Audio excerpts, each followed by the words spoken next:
One of the most important recordings of the 20th century. The greatest jazz record ever recorded. Best-selling jazz record of all time.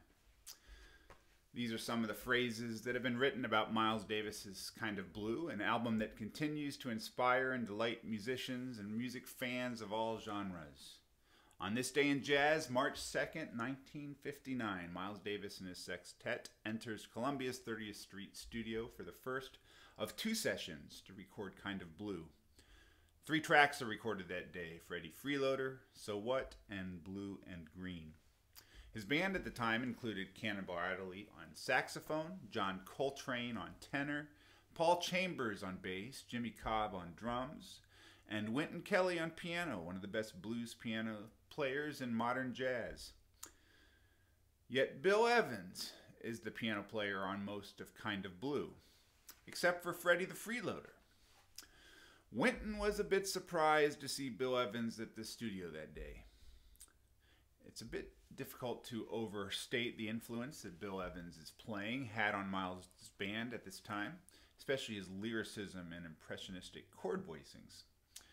You see, Bill Evans played for a little less than a year with Miles' band before leaving to work on his own trio, and Wynton Kelly replaces him, which is why Wynton was a little surprised to see Bill Evans. So Miles brings brief sketches of tunes for this session that, according to Bill Evans, were written just a few hours before the date. How's that for spontaneity? Freddie Freeloader is a medium-tempo blues with a harmonic surprise at the end of the form. It includes a joyful blues solo by Wynton, and a masterfully constructed solo by Miles starts and ends on the same 3 notes, and contrasting and brilliant solos by Coltrane and Adderley. So What is a modal tune, which means it's based on scales instead of complex chord changes. In fact, most of this album is modal. Although it retains the usual AABA structure that was so typical of jazz and pop tunes of the day, the A section is simply all D minor. And then the B section just goes up a half step and is all E flat minor. A beautiful impressionistic prelude written by Gil Evans opens this piece, written for Bill Evans and Paul Chambers on piano and bass. Miles' first 2 solo choruses on this tune are probably his most well-known, and I and many other jazz lovers can sing it note for note.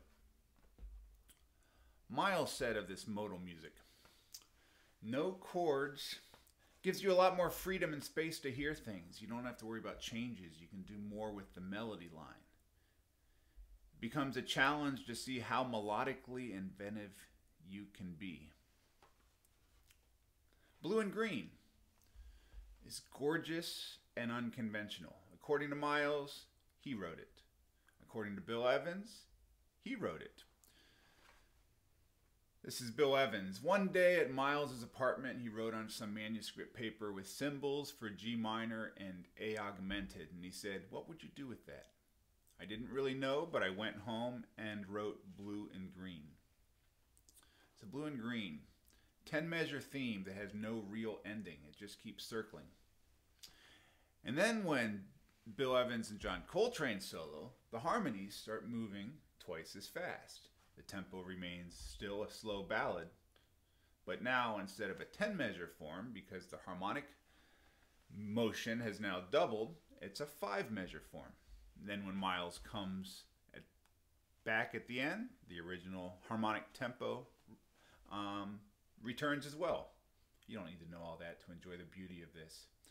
A month and a half later, the same musicians will come back and finish this groundbreaking album, and that's what happened on this day in jazz.